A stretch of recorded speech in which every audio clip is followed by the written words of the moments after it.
I look okay? I look alright? Okay. My name's Val, and I've been running the shark communication strategy here for 4 years now officially. My team in 2006 and early 2007 were focused around what are the best shark attack mitigation strategies that we have available, and we looked at everything. All kind of shields and things of that nature, and what we wanted to do was to see if we could try and look at the issue from a culture perspective, if you like. We wanted to see if we could alter shark culture to not kill surfers and swimmers at the beach. How do we change sharks culturally? We started in a laboratory setting, or an aquarium setting. We had Reg, who was our shark, and we would feed Reg small pieces of human flesh and other food options. We had steak and chips and pies that we gave to Reg.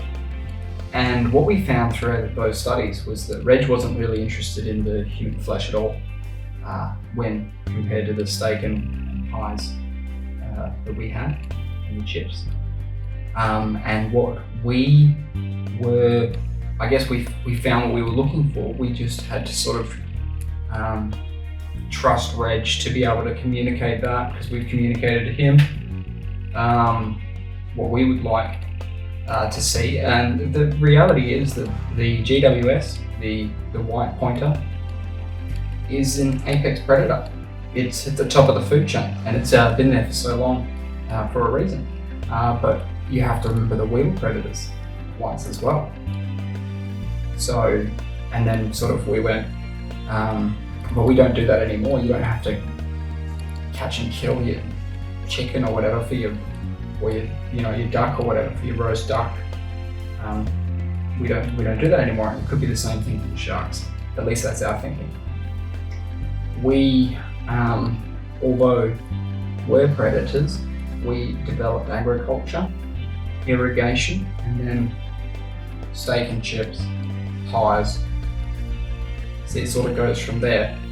But if we could introduce some sort of like way for the sharks to start thinking on that level, you could see some big changes in the world, and very little shark attacks. And that's the main thing. When we first went to the committee stage, when we were looking at the options and what other people were thinking, what we were thinking, the very first thing the scientists said was, how is a shark going to source a cooked steak and chips in the ocean? And we were a bit stumped when he said that initially, but we're thinking in the future, like in the long-term future. He's thinking very short-term future. We could see a booming farming, cattle, agriculture industry and industries in underwater within a foreseeable time frame. We're not looking to put a date on when sharks will have cattle and slaughterhouses and the rest of it. And yes, we have looked at the ethics of that.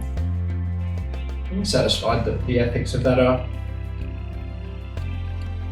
pretty good. How are these sharks going to get the steak and chips, the cooked steak and chips? Restaurants, underwater restaurants, steak and chip restaurants, pie restaurants, underwater. Again, it's a culture thing.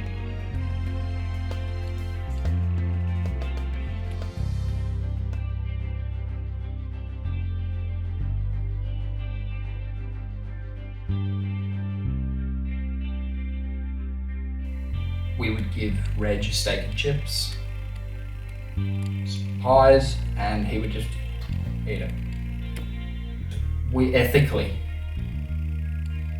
made a decision that we weren't going to attempt anything too unethical, and we thought, well, that's interesting, because if we could give them those options in the water, in the real world, in the ocean, then we would see almost no shark attacks at all, according to our research.